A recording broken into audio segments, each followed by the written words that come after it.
Come and join us as we explore the worlds of Final Fantasy. In these series, we will be looking at the lore of the characters, monsters, summons, and the mysteries hidden in each world. Today, we will be looking at one of the oldest and most iconic summons in the Final Fantasy franchise, Bahamut. So, who is Bahamut? In the Final Fantasy series, Bahamut is a recurring summon typically known as the King of Dragons.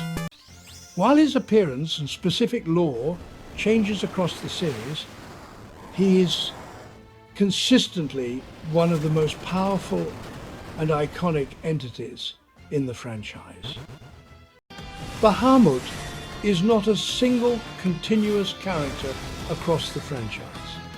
Instead, Bahamut functions as a title or archetype, the ultimate dragon of a given world.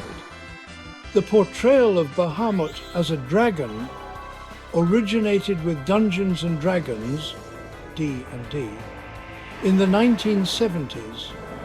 D&D reimagined him as the Platinum Dragon and the King of the Good Dragons, a choice that was heavily influenced by the early Final Fantasy developers who used D&D as a template.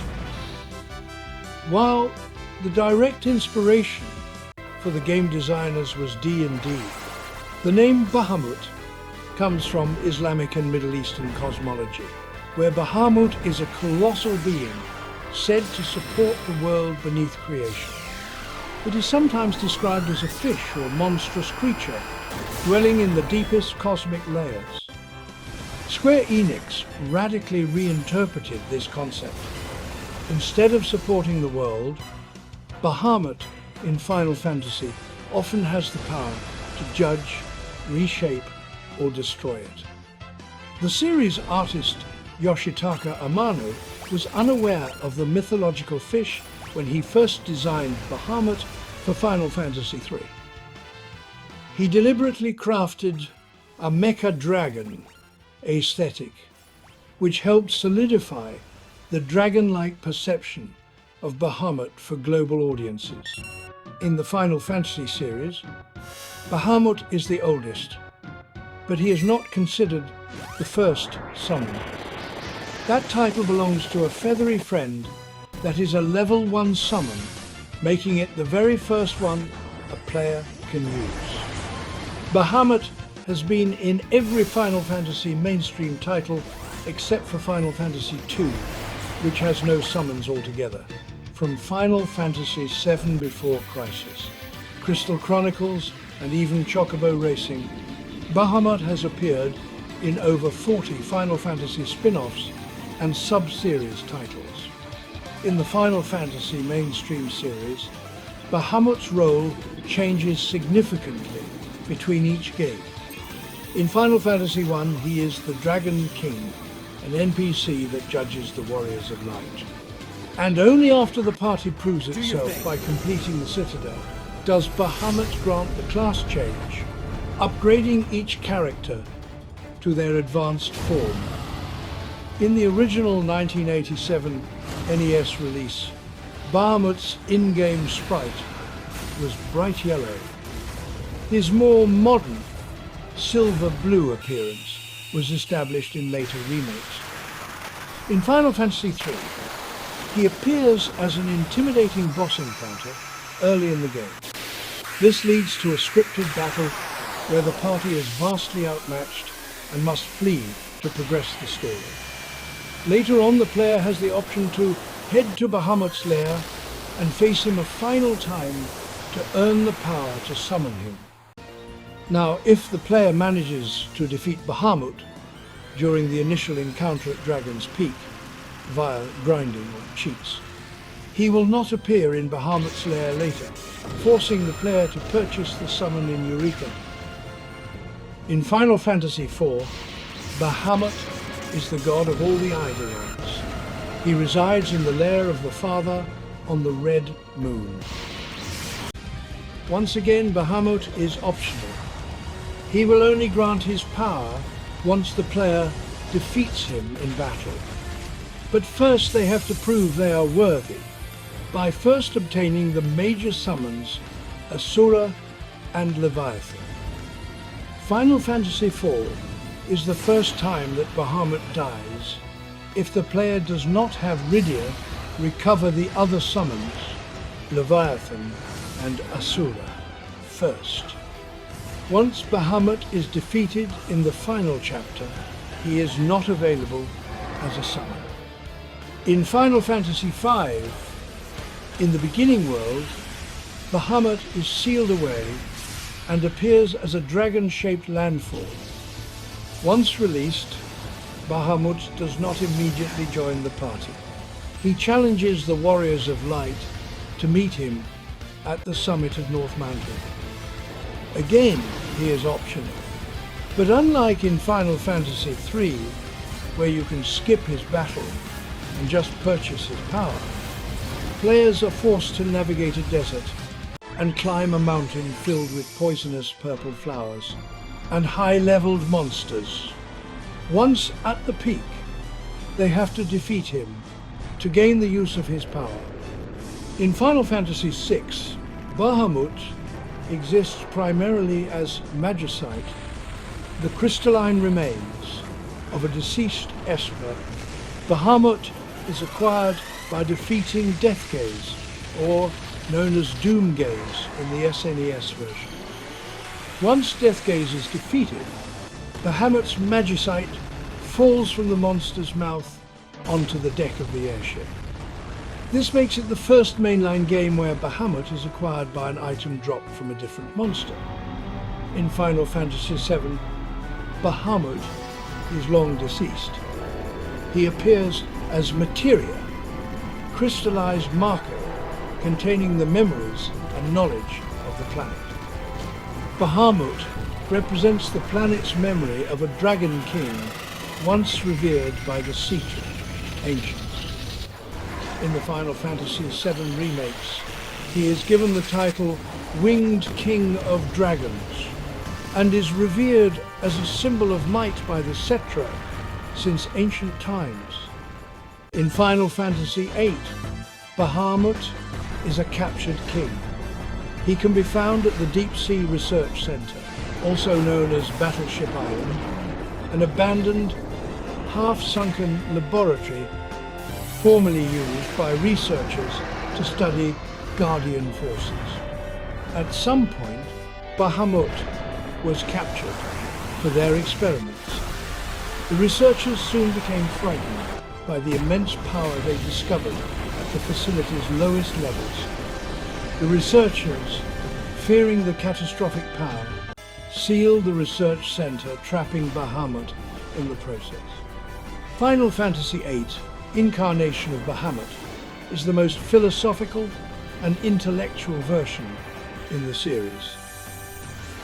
One of the lesser-known facts: if you bring Zell and Christus in your party to face him, the dialogue changes slightly to reflect their academic backgrounds. In Final Fantasy IX, Bahamut is an immortal force of nature. He is neither living nor dead. His physical body is just a shell made of concentrated mass of magical energy. As long as the planet's crystal exists and the legend of the King of Dragons remains in the hearts of people, Bahamut cannot truly die. For centuries, Bahamut was revered by the summoners of Madain Sol. His importance to their culture is evidenced by a large mural on the Eidolon wall in their village. A subtle but eerie detail of the Final Fantasy IX Bahamut is that he appears to have no eyes. Instead, large horns emerge from where his eye sockets would naturally be, giving him a more alien and supernatural appearance compared to other versions in the series. In Final Fantasy X, Bahamut is the physical manifestation of a specific faith's dream.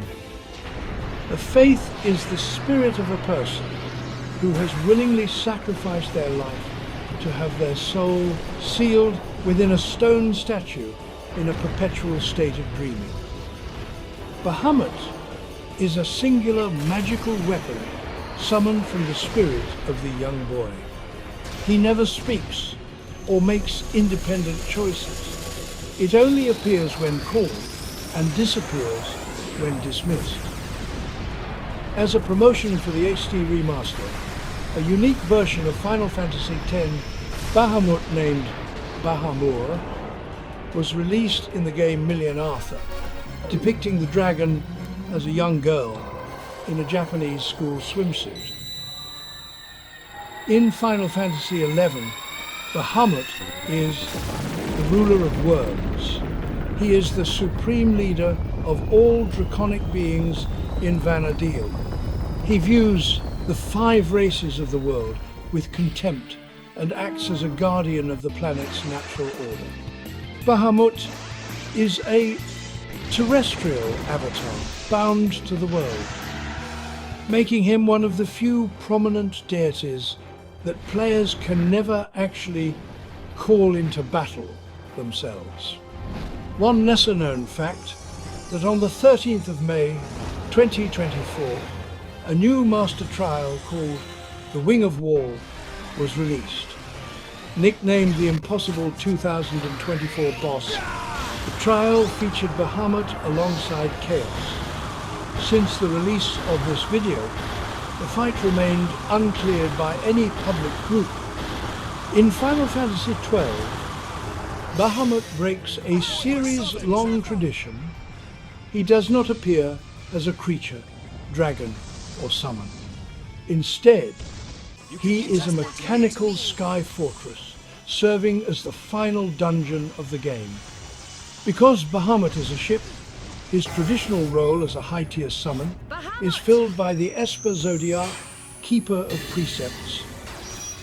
A lesser-known fact is when viewed from directly above in the world map or cutscenes, the circular fortress has a central spire and wings that loosely resembles a dragon in flight, maintaining a visual link to the classic summon. In Final Fantasy XIII, Bahamut is an Eidolon, a powerful entity from the unseen realm of Valhalla, sent by the goddess Etro to test Lassie, who are struggling with their focus. A Lassie is a human who has been branded by a powerful, godlike machine called a Fal'Cie. This branding is essentially a curse that forces them to complete a specific mission called a focus. Bahamut is a mechanical, bio-organic entity that embodies the theme of the Destroyer.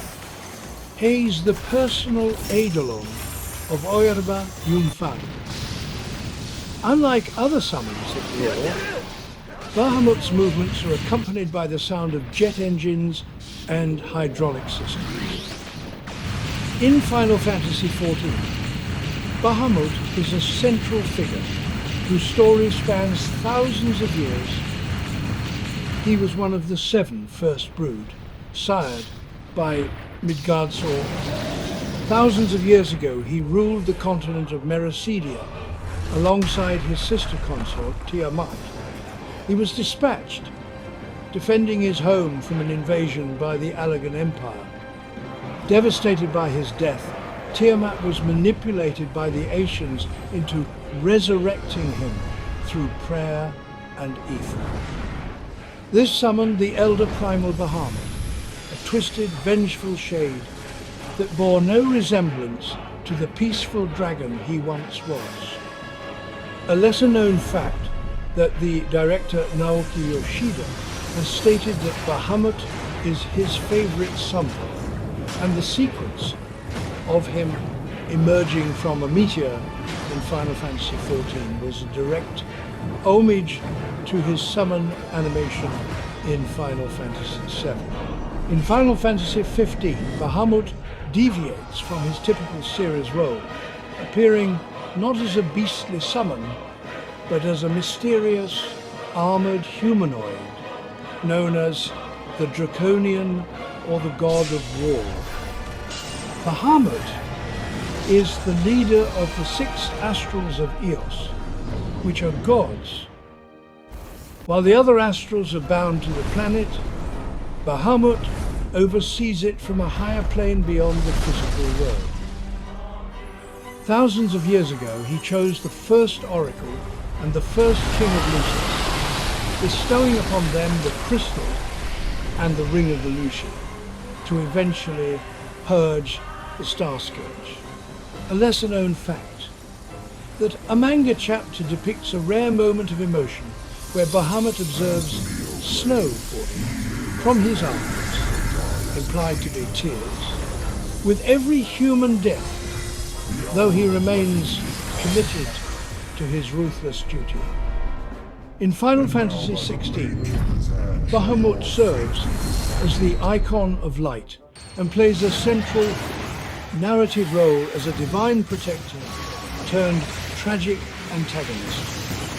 Bahamut is the Akon of the Holy Empire of Sanbreque. His dominant is Dion Lesage, the Empire's crown prince and leader of the Holy Order of the Knights Dragoon.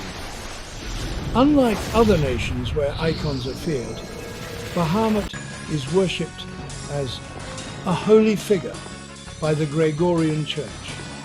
Dion is revered as a hero and a living symbol of hope.